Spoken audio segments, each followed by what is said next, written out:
All right, so we're back, and I just wanted to kind of clear some of that stuff up. So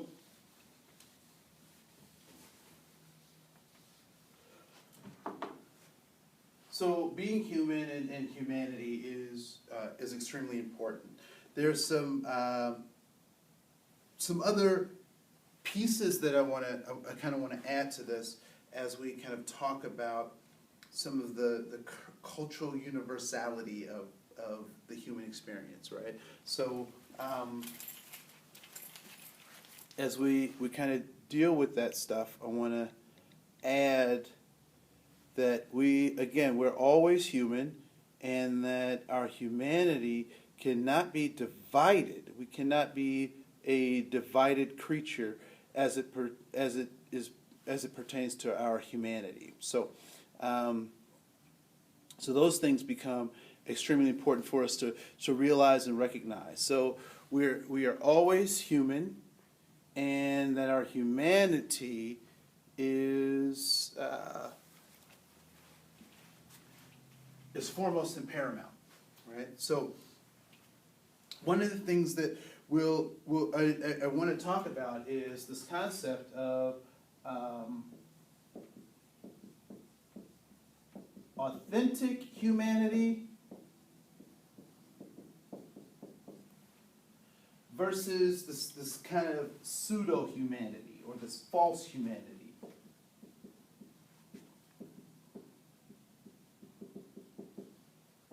And then we'll start to get into some of the things that Alfred Adler talks about in terms of humanity.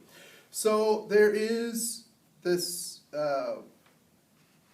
authentic humanity, and then there is this false humanity. And I'm going to flip over here to my notes to get the best illustration of this point out of my notes. So if you don't mind, I'll just kind of flip through. Find that part.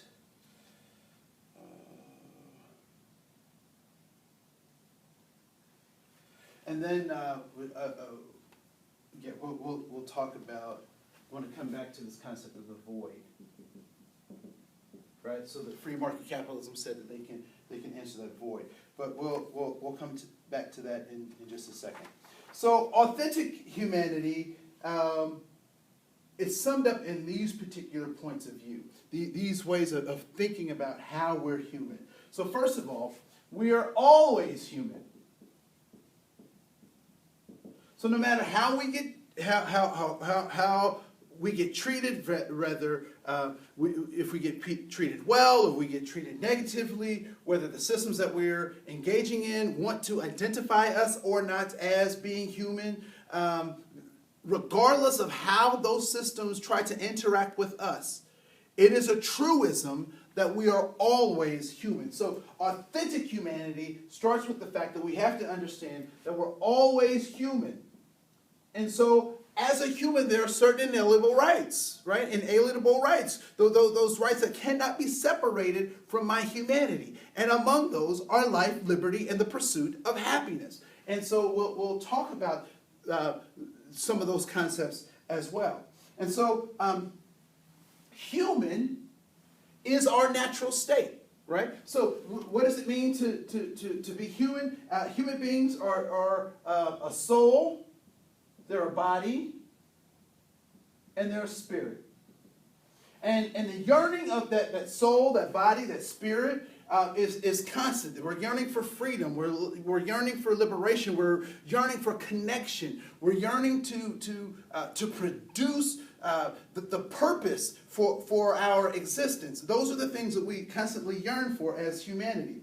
And so humanity is our natural state. So it's natural to be human. That is the place, the way that we have been born. That is our natural existence. And so what that means in that natural existence, it means that we're born to seek relation, to be relational. Right? We're born to be relational. We're born to have and meet our basic needs, right? So Abraham Maslow talked about that: air, water, food, shelter, these basic needs. So we're natural, and our rights cannot be separated. The rights for these two things cannot be separated, right? They cannot be taken away from us. However, they should not be taken away from us because of our human status, right? So it is our right to have those things. Even if there are systems that are trying to take those things away from us, they are still our rights. Number three is that social institutions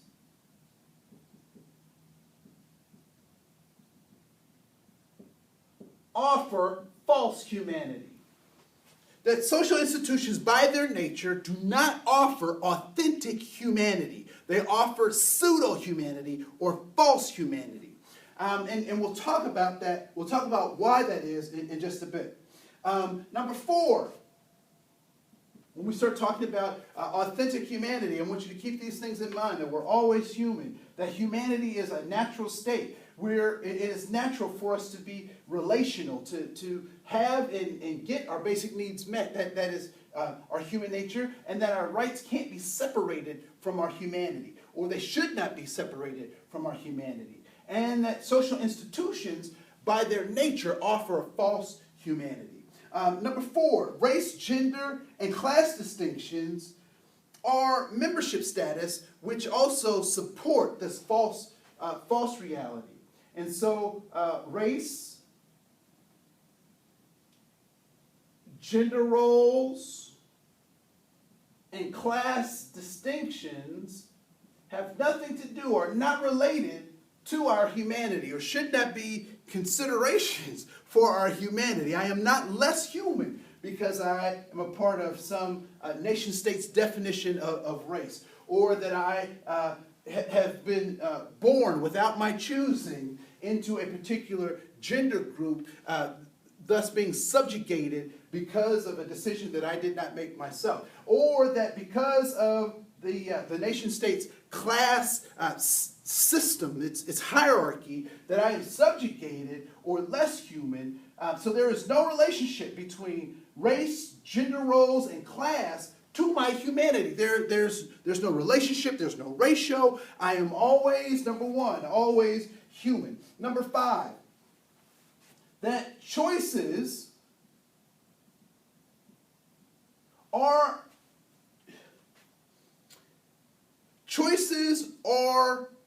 rationalizations for the disappropriation or misappropriation or the inequity of power structures. So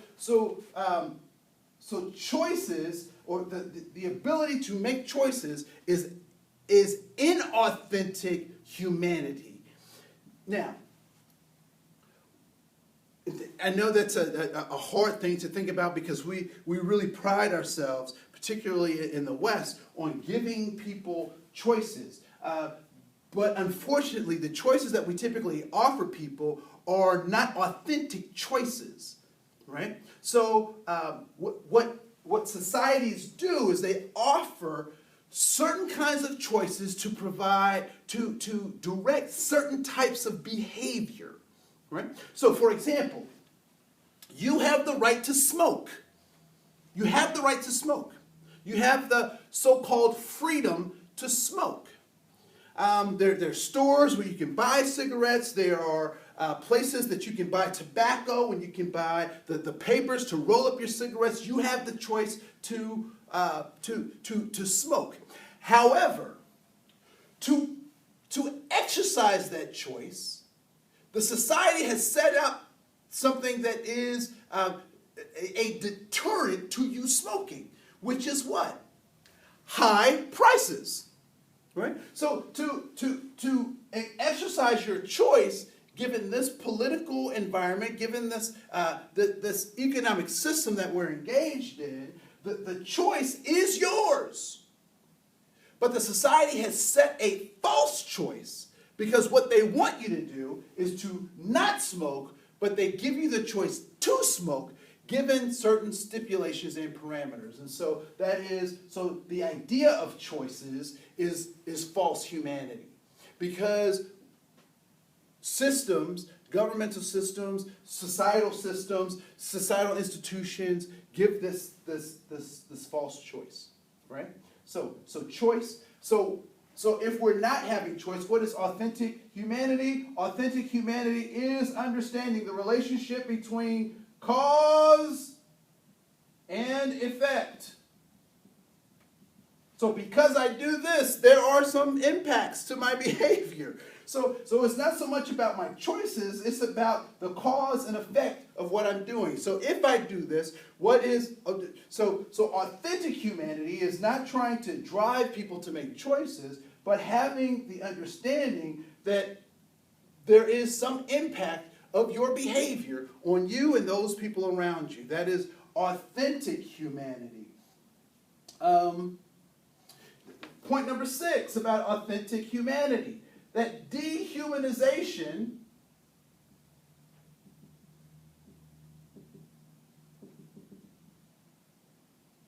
the understanding of trying to get you to believe that you are less than human, the process of trying to get you to believe that you are less than human, the process of trying to get you to believe that you are less than human is an illusion.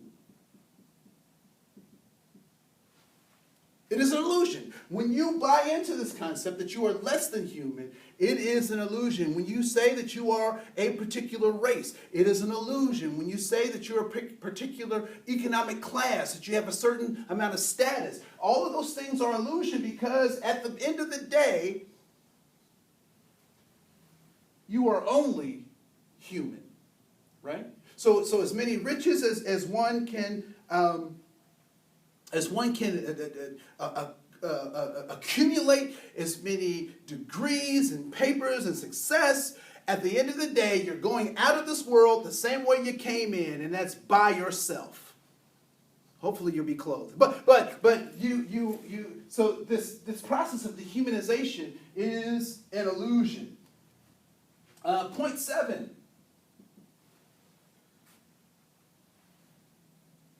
And so if I succumb to this dehumanization illusion, the only way that I am not human is if I lay down my humanity.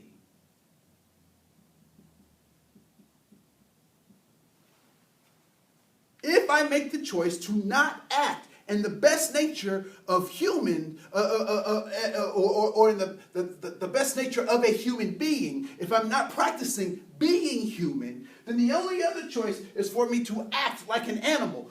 But to act like an animal, I must lay down my humanity. I must lay it down. And so one way that I might lay it down is that I don't take responsibility for the cause and effect of my life, right? So people sometimes refer to men's behavior as problematic.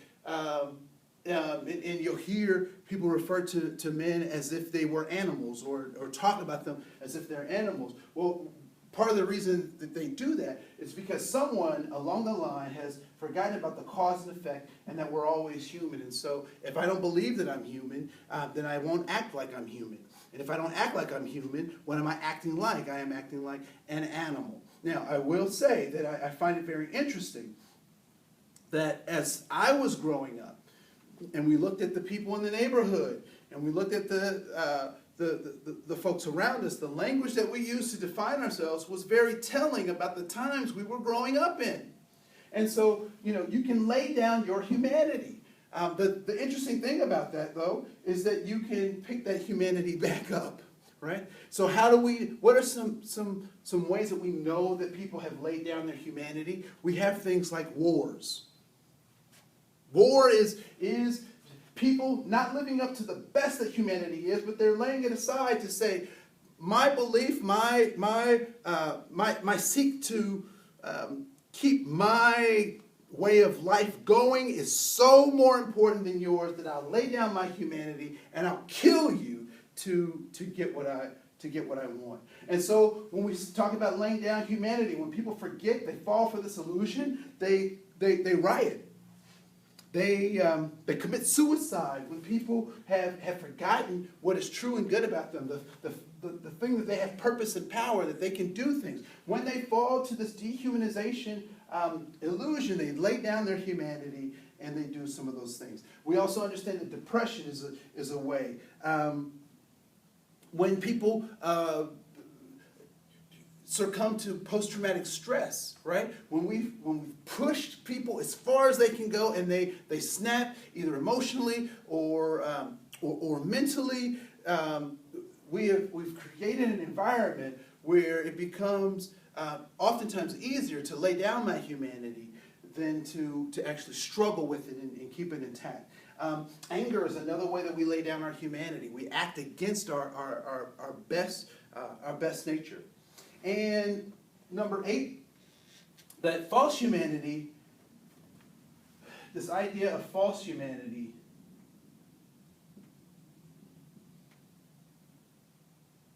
is an attempt to dehumanize. So false humanity is an attempt to dehumanize. And so let's talk a little bit about what false humanity is. So when I say false humanity, what is that? Well, we know that authentic humanity is these things, and so false humanity is, here are a few things that false humanity is.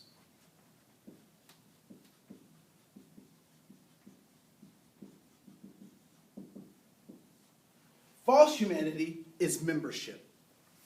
So when a nation state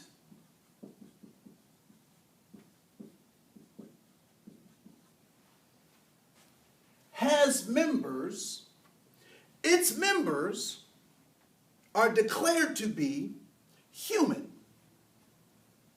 Look at the current debate about immigration in the United States.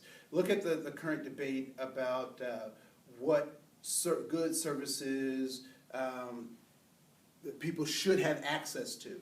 Think about the debate around health care, voting rights, all of these things, right? So there are certain things that members get that non-members don't, because the nation state is offering false humanity as a status of their participation in that nation state, right? So when a nation state offers this false humanity, we get products of that false humanity, such as the concept of race. Race is false humanity that is given by nation states as a product of membership. So because, and this is how this starts to work. In the United States, I am African American or black. However, if I was in South Africa, I might be colored because I'm not an indigenous African in Africa.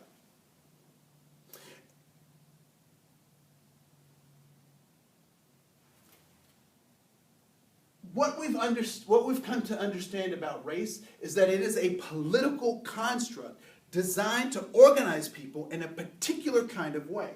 And so if race was biological, if race was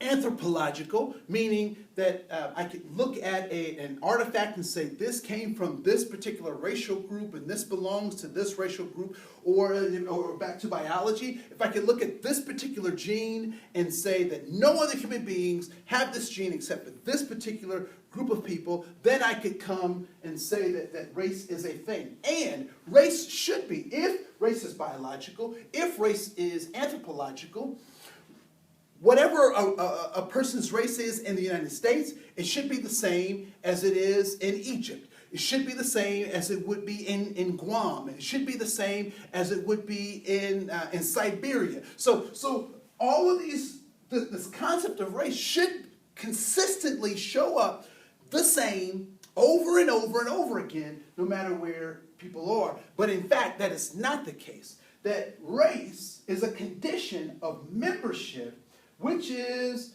the usurping of or the providing of this false humanity. And so because I am a particular race given my nation state, then I get certain membership privileges associated with what it means to be a human being. And so race is false humanity. Also, what else supports false humanity? This concept of freedom. Freedom, it supports the idea of false humanity. Right? And freedom is very much related to this idea of choices.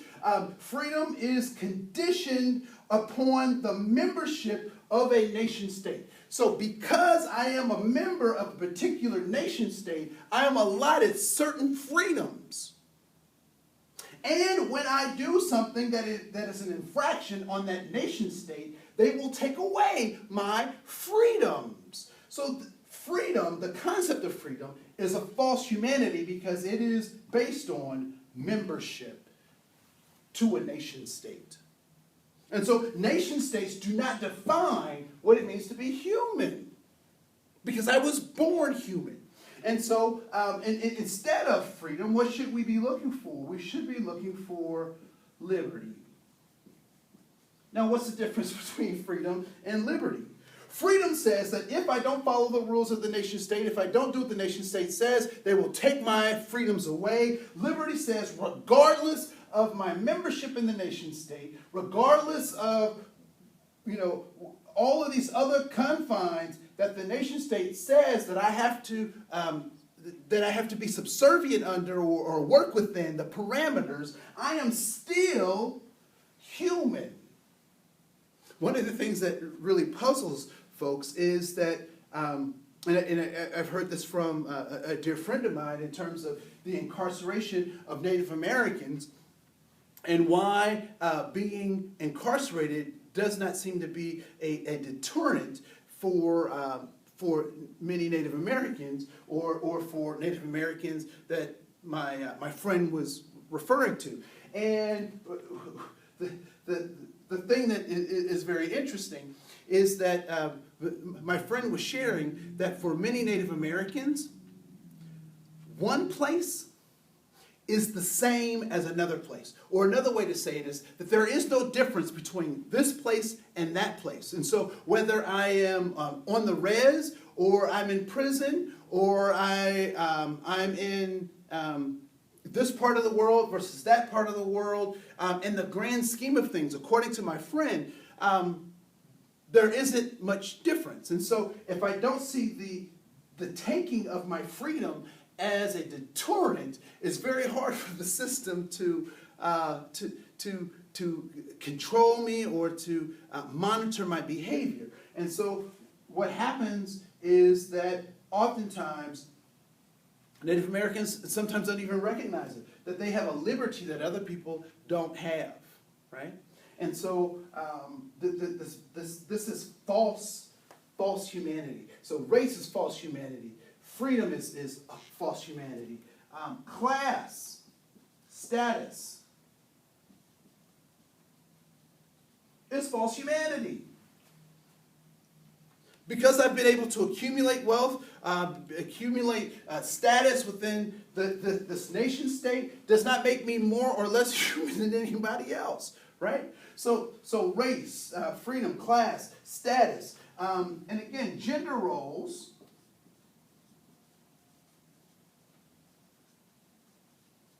that are assigned by the nation state, these are all things that support false humanity, pseudo-humanity. And when I believe that these things are the things that make me human, then I fall to the dehumanization. I become disgusted. I become frustrated with the system because what I know to be true is that I am always human. I'm always human. But the system doesn't treat me that way because I've succumbed to what the nation state says about me. I find it very interesting. What happens when your enemy defines you? Because when the enemy defines you, they don't use the best terms to define who you are. They use terms that reinforce their status as the defining method of creating your perception, your reality. All right? So we have authentic humanity and we have false humanity. All right? So we're going to take a short break and then we'll come right back and we'll get to the next chapter. All right, thanks.